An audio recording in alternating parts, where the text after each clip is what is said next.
It was a cold evening. The streets were quiet and the last bit of daylight had already slipped behind the rooftops. A young boy hurried along the narrow road, his school bag heavy on his shoulder.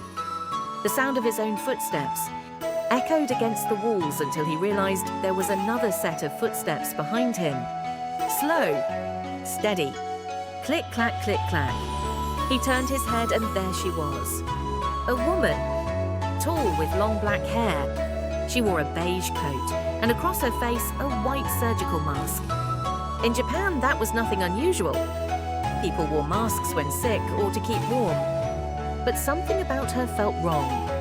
The boy tried to walk faster, but so did she. Her steps matched his, closer and closer until she stopped. She bent down slightly until her eyes met his.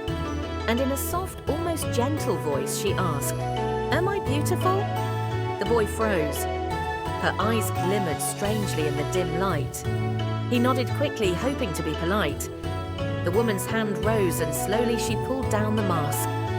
Her mouth was split wide open, from ear to ear.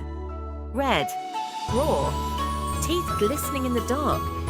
She smiled, a grotesque, bleeding smile, and whispered again, "Am I beautiful now?" The boy stumbled back, his heart pounding. No matter what answer he gave, he knew it would not save him. They say she carries a pair of long scissors. If you say no, she cuts you down where you stand. If you say yes, she leans closer, and with one swift cut, she slices your mouth open, making you beautiful just like her. Children across Japan whisper her name, Kuchisake-onna, the slit-mouthed woman. In 1979, her story spread across Japan like wildfire. Children claimed to see her waiting outside schools. Parents were terrified. Some schools closed early. Teachers escorted children home in groups. Police increased their patrols. The panic was so real that even newspapers reported it. Sightings came from Gifu, from Nagasaki, from all across the country. No one could say if they were true. But fear itself made her real. Oh. Even decades later, her legend returned. In the early 2000s, whispers of Kuchisake-onna appeared again. Not in newspapers, but on the internet. Online forums filled with stories.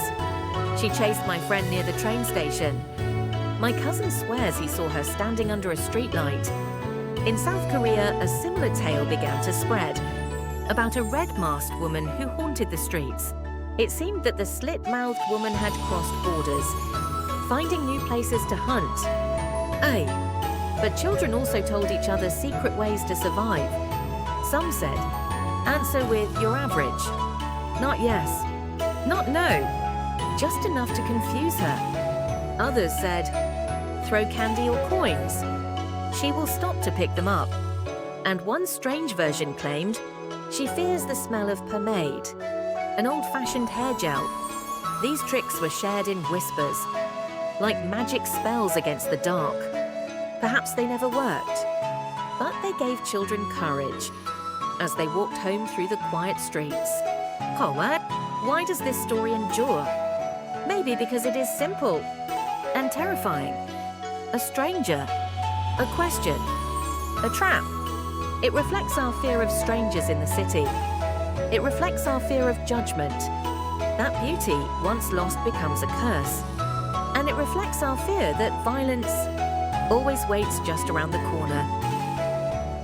Even now, late at night, in the dim glow of a streetlight, children still whisper her name, Kuchisake-onna. And if you ever hear footsteps behind you, slow and steady, click-clack, click-clack. And if a soft voice asks, "Am I beautiful?" think carefully before you answer. Because once the mask comes off, there is no escape.